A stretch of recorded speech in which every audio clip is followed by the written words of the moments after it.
अब real number का ही एक टॉपिक है fundamental theory of arithmetic. Real number जो 10th क्लास का फर्स्ट चैप्टर का है।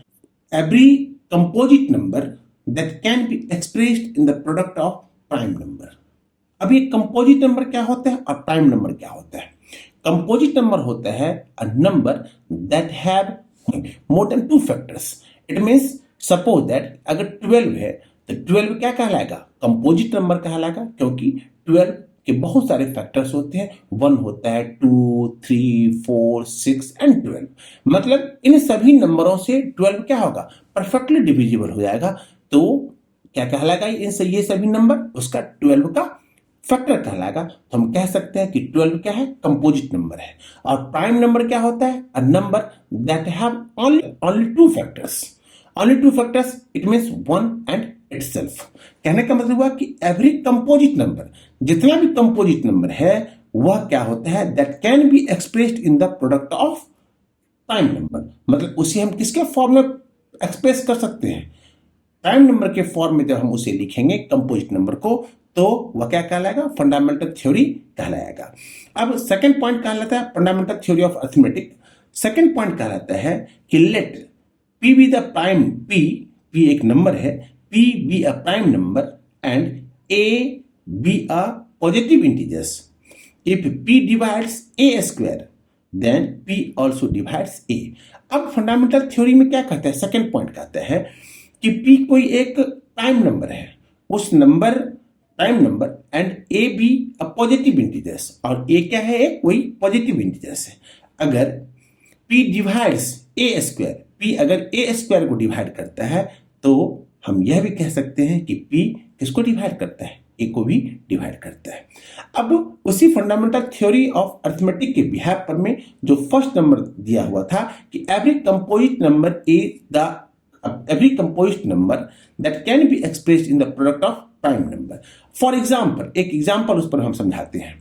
दिया हुआ है कि write 140 as a product of its prime number 140। अब इसको कैसे बनाते हैं? इसको सोल्व करने का तरीका है कि हम एक फैक्टर ट्री के माध्यम से भी क्या कर सकते हैं? इसको सोल्व कर सकते हैं। फैक्टर ट्री सपोज, चलिए हम निकालते हैं। 140 है तो 140 को अगर हम ब्रेक डाउन करेंगे तो एक पहला पार्ट क्या हो जाएगा? 2, सेकंड पार्ट क्या हो जाएगा? 70। फिर 70 को 2 पार्ट्स में ब्रेक डाउन करेंगे तो एक हो जाएगा 2, दूसरा क्या हो जाएगा? 35। फिर 35 को, क्योंकि मुझे किसको ब्रेक डाउन करना है? कंपोजिट नंबर को ही ब्रेक डाउन करना है, क्योंकि 2 तो ऑटोमेटिकली क्या है? प्राइम नंबर है। अभी प्राइम में कौन सा prime? Even prime number. It means only and only 2 एकमात्र ऐसा प्राइम नंबर है जो क्या है? इवन है। अदरवाइज सारे के सारे नंबर क्या होते हैं? Odd number. सारे प्राइम नंबर क्या होते हैं? ऑड होते हैं। 35 किससे डिविजिबल है? 5 से और 7 से। तो हम कहने का मतलब ये हुआ कि हम लिख सकते हैं कि therefore 140 equal to 2 into 2 into 5 into 7। इसका मतलब क्या हुआ? 2 का स्क्वायर इंटू 5 इंटू 7। ये क्या कहलाएगा? इसका फंडामेंटल थ्योरी ऑफ अर्थमेटिक। या इसको हम कह सकते हैं कि 140 एक कंपोजिट नंबर था। उस कंपोजिट नंबर को हम किसके फॉर्म में? The product of the prime numbers के फॉर्म में हम क्या करते हैं? उसको हम एक्सप्रेस करते हैं। अब इसी के बिहाफ पर में एक दूसरा भी एग्जाम्पल आता है। एक दूसरा एग्जाम्पल क्या आता है उसको हम देखते हैं। दूसरा एग्जाम्पल आता है कि another examples of the fundamental theory of arithmetic. क्या कहता है? क्वेश्चन को समझिए। ये एनसीईआरटी के एग्जाम्पल में भी दिया हुआ है। अब बहुत इंपॉर्टेंट क्वेश्चन है। इस इंपॉर्टेंट क्वेश्चन को भी क्या करते हैं? हम देखते हैं। कहते हैं कि prove that there is no natural number for which 4 to the power n ends with the digits 0। कहते हैं सिंपल लैंग्वेज में अगर समझें तो 4 के ऊपर में 4 का जो पावर होगा, 4 to the power n, 4 का जो पावर होगा n, वह n क्या होगा? एक नेचुरल नंबर होगा। और उस नेचुरल नंबर में मतलब n की जगह पर में अगर हम किसी का भी वैल्यू अगर मैं दे दूं, चाहे 1 2 से लेकर कहीं तक का कोई सा भी नंबर दूं, तो क्या उस नंबर का जो स्क्वायरिंग करके जो नंबर आएगा या उसको मल्टीप्लाई करके जो नंबर आएगा, क्या उसका एंड्स का मतलब क्या होगा? अंत, मतलब उस नंबर का जो यूनिट प्लेस होगा, अंत वाला जो नंबर होगा, क्या वह 0 होगा? उसके बारे में कहता है फाइंड करने के लिए, उसको कहता है सोल्व करने के लिए। हम क्या जानते हैं? हम यह जानते हैं, लिखिए सॉल्यूशन में हम बनाते हैं। सॉल्यूशन में क्या दिया हुआ है सो देखिए, वी नो दैट, हम जानते हैं, we know that positive integers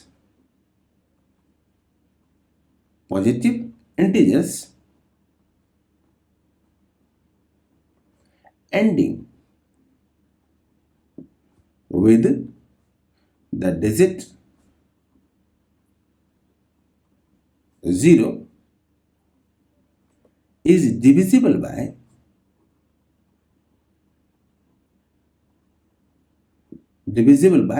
5। मतलब किसी भी नंबर जिसका यूनिट प्लेस क्या हो, 0 हो, वह एटलीस्ट क्या होगा? 5 से परफेक्टली डिविजिबल होगा। वह क्या होगा? 5 से परफेक्टली डिविजिबल होगा। अब 5 से जो एवरी नंबर जिसकी यूनिट प्लेस पर में क्या हो, 0 हो, वह एटलीस्ट क्या होगा? 5 से डिविजिबल होगा। लेकिन अब यहां पर में क्वेश्चन दिया हुआ कि 4 to the power n। 4 to the power n का मतलब क्या हुआ कि हम कह सकते हैं so it prime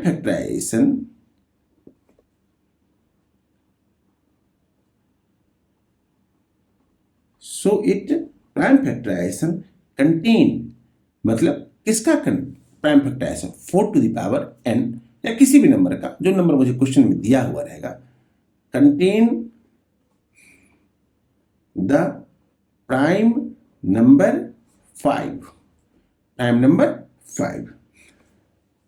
ये मतलब 5 क्या होना चाहिए? उसका एक फैक्टर होना ही चाहिए।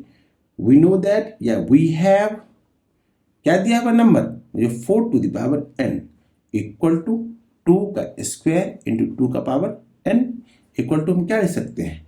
2 to the power n। 2 to the power n इसका मतलब क्या हुआ? इसका मतलब ये हुआ कि इसमें 2 टू द पावर n तो है, 2 के फॉर्म में तो है, लेकिन 5 नहीं है। तो हम कह सकते हैं the only prime in the factorization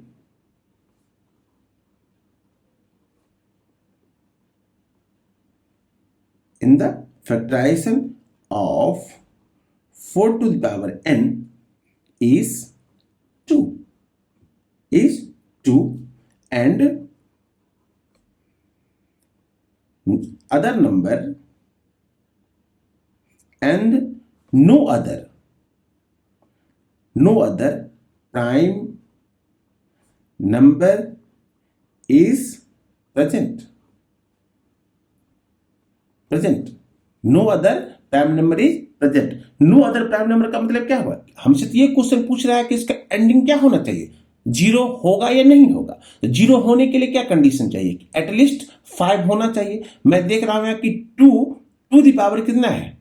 n दिया हुआ है। 2 टू द पावर 2n दिया हुआ है। तो ये जो 2n दिया हुआ है, लेकिन 2 तो है बेस में, 5 तो बेस में नहीं है ना।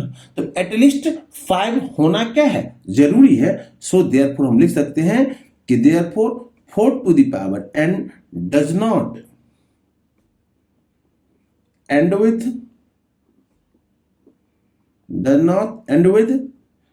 The digit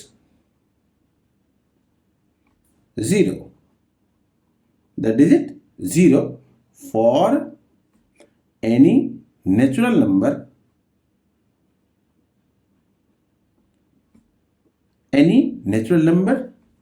n। for any natural number n मतलब n के किसी भी नेचुरल नंबर के लिए अगर n का वैल्यू हम कोई सा भी नेचुरल नंबर देंगे तो वह क्या होगा? उसका यूनिट प्लेस 0 नहीं आएगा। ये प्रूफ हो गया कि 4 टू द पावर n अगर रहेगा तो उसका कोई भी नंबर अगर रहे पावर की फॉर्म में, उसका यूनिट प्लेस 0 कभी भी नहीं आएगा।